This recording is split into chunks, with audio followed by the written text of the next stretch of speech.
The pounding on my door at 3 a.m. jolted me awake.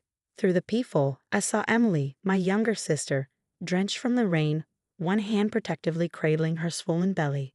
My name is Kate Mitchell, and at 32, I never expected to make a choice that would tear our family apart. "Katie, please," Emily sobbed as I opened the door.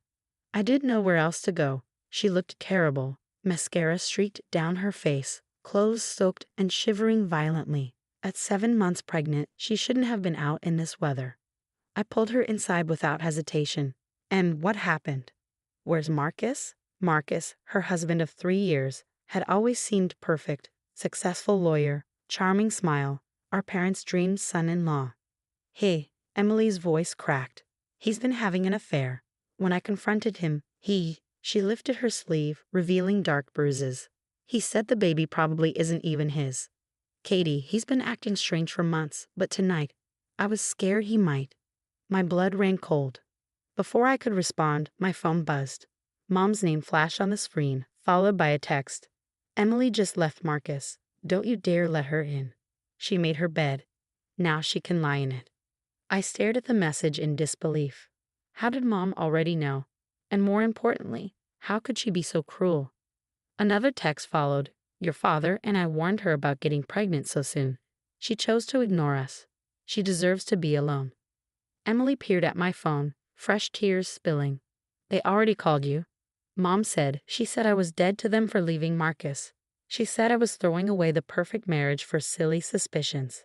Her hands trembled as she pulled out her own phone, showing me a series of horrific messages from our mother. I felt sick. Our parents had always been image-obsessed, more concerned with appearances than their daughter's well-being. Emily had been their pride and joy, until now. The perfect daughter who married the perfect man, living the perfect life they'd scripted for her. "You're staying here," I said firmly, sending a quick text to Mom. "She's safe. That's all you need to know." Mom's response was immediate.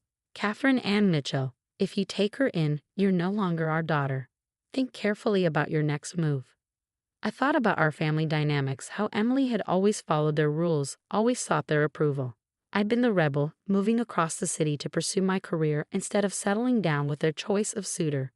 Maybe that's why I could see through their manipulation more clearly. Have you eaten?" I asked, already heading to the kitchen. She shook her head, still crying silently. As I heated up leftover soup, my phone exploded with calls. Mom, Dad, even Marcus. I silenced them all. Emily needed a safe space, not more guilt and manipulation. "Marcus told them I'm lying about everything," Emily whispered, settling at my kitchen counter. "He said I'm having mental issues because of the pregnancy." Mom believed him instantly. I set the soup in front of her, my decision crystallizing. "Listen to me, You're staying here as long as you need. We'll get you a doctor's appointment tomorrow to check on the baby, and I'm calling my friend Anna. She's a divorce attorney. But Mom and Dad can either support you or stay out of your life. There's no middle ground here, Not when your safety and my niece or nephew's future is at stake." My phone buzzed again. This time, it was a family group text from Mom. "Emily has had a mental breakdown.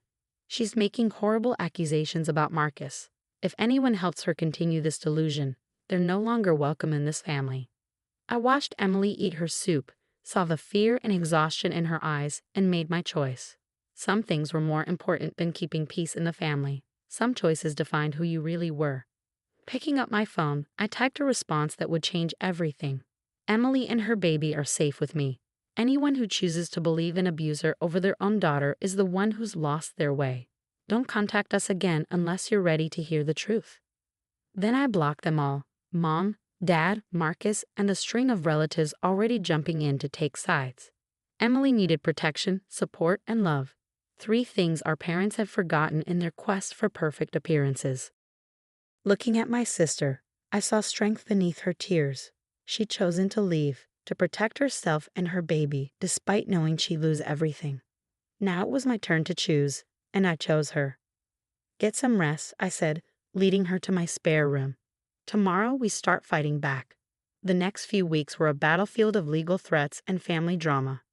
Marcus, proving himself even worse than we thought, launched a full-scale campaign to paint Emily as an unstable pregnant woman having delusions. Our parents, still firmly in his corner, helped spread this narrative through our entire social circle. But Marcus made one crucial mistake. The day after Emily fled to my house, he sent her a series of threatening texts, not realizing she'd started documenting everything. "You think anyone will believe you? I own this town.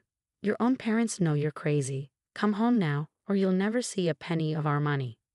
Anna, my divorce attorney friend, was brilliant. She helped Emily file for an emergency protection order, using the texts and photographs of Emily's bruises as evidence.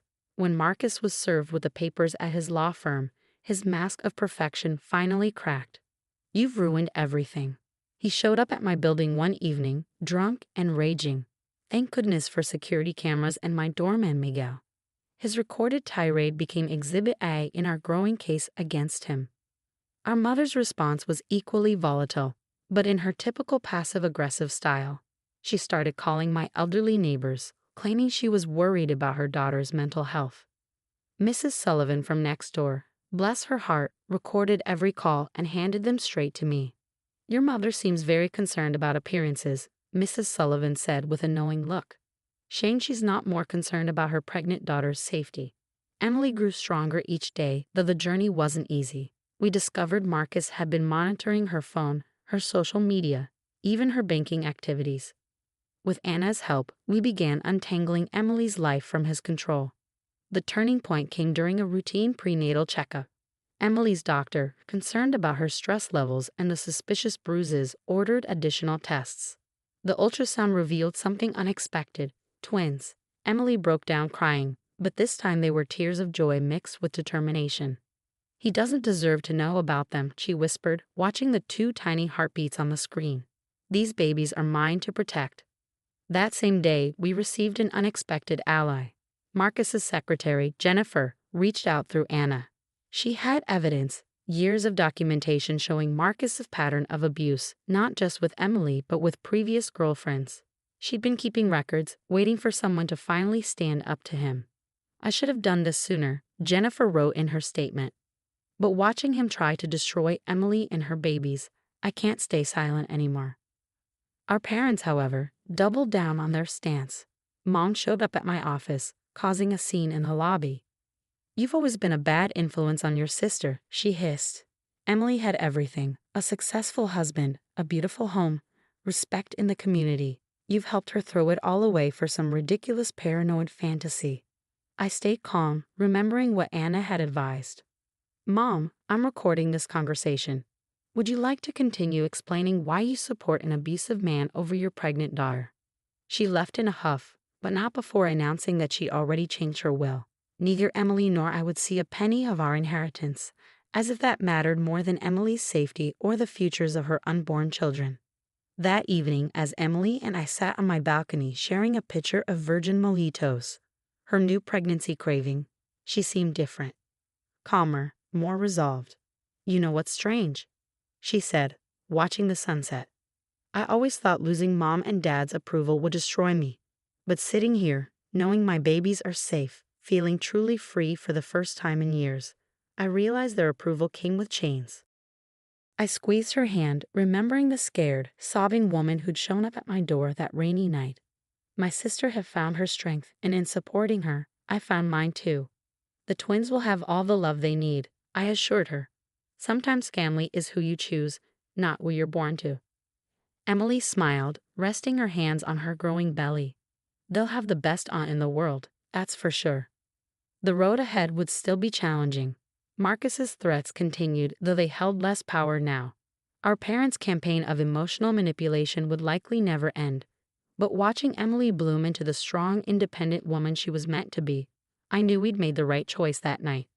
Some choices define you. Some battles are worth fighting. And sometimes being a good sister means standing firm when the whole world tries to make you back down. 6 months later, I stood in the hospital room, holding my newborn niece Charlotte while Emily cradled her twin brother James.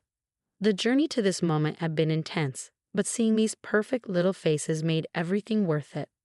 Marcus had tried everything to regain control during Emily's pregnancy. He'd sent flying monkeys, mutual friends and colleagues, to guilt trip her. He'd threatened to sue for full custody once the babies were born. He even tried to get her medical records illegally, but our new doctor was wise to his tactics. Our parents made their final dramatic stand 2 weeks before the twins' birth. They showed up at my apartment with a family therapist in tow, attempting an intervention. "This has gone on long enough," Mom declared while the therapist nodded sympathetically. "Emily needs to return to her husband and restore our family's reputation." What they didn't expect was Emily's response. 8 months pregnant, glowing with confidence, she calmly played them the recordings we gathered, Marcus's threats, their own manipulative calls, the testimony from his previous victims. "I'm not the one who needs therapy," Emily said, her voice steady. "But I'd suggest you both look into why you value your social status more than your daughter's life." The therapist, to her credit, looked horrified. She handed Emily her private card before leaving, mouthing "I'm so sorry" on her way out. Now, watching Emily with her twins, I saw no trace of that scared woman who'd appeared at my door. She was radiant, strong, and completely in love with her babies. The door opened and Anna poked her head in, ready for some good news. "We've been waiting for this." The court had finally ruled on Marcus's custody petition. The judge reviewed all the evidence, Anna said, grinning. "Marcus gets no custody, supervised visitation only, and he has to complete anger management and domestic violence counseling before even that's allowed." Emily hugged her babies closer.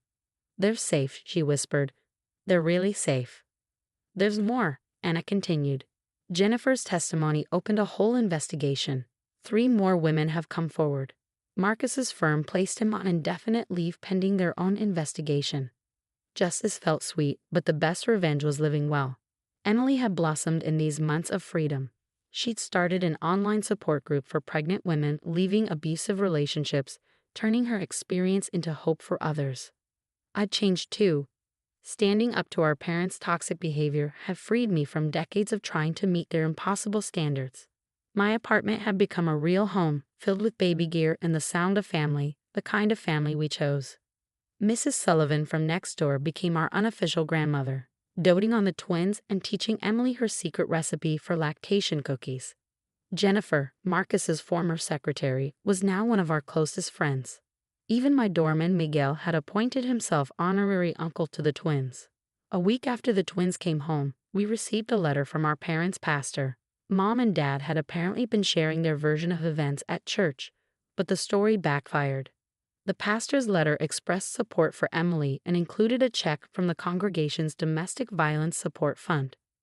"Your parents seem to have forgotten," he wrote, "that true family protects their own. Your sister is blessed to have you, Catherine." Emily taped the letter to our fridge, not for the money, which she donated back to the church's support fund, but as a reminder that choosing right over easy eventually brings its own rewards. The twins were 6 weeks old when we heard that Marcus had left town, his reputation in shambles. Our parents, facing social consequences for the first time in their lives, had suddenly discovered an urgent need to travel abroad. "Good riddance," Emily said, not even looking up from nursing Charlotte. "The twins deserve better than toxic grandparents." Looking at my sister now, singing softly to her babies in the nursery we painted together, I knew we'd won more than just a legal battle. We'd broken a cycle of abuse and control that could have continued for generations. The twins would grow up knowing what real love looks like. They'd learn that standing up for what's right matters more than keeping up appearances. Most importantly, they'd know that sometimes the family you choose is stronger than the family you're born into. Emily caught me watching and smiled. "Thank you," she said simply, "for opening your door that night, for everything." I picked up James, who was starting to fuss. "That's what real family does," I replied. "We'll always have each other's backs." And we did. We chosen love over fear, truth over appearances, and courage over comfort. In doing so, we built something better than the perfect family image our parents had tried to force.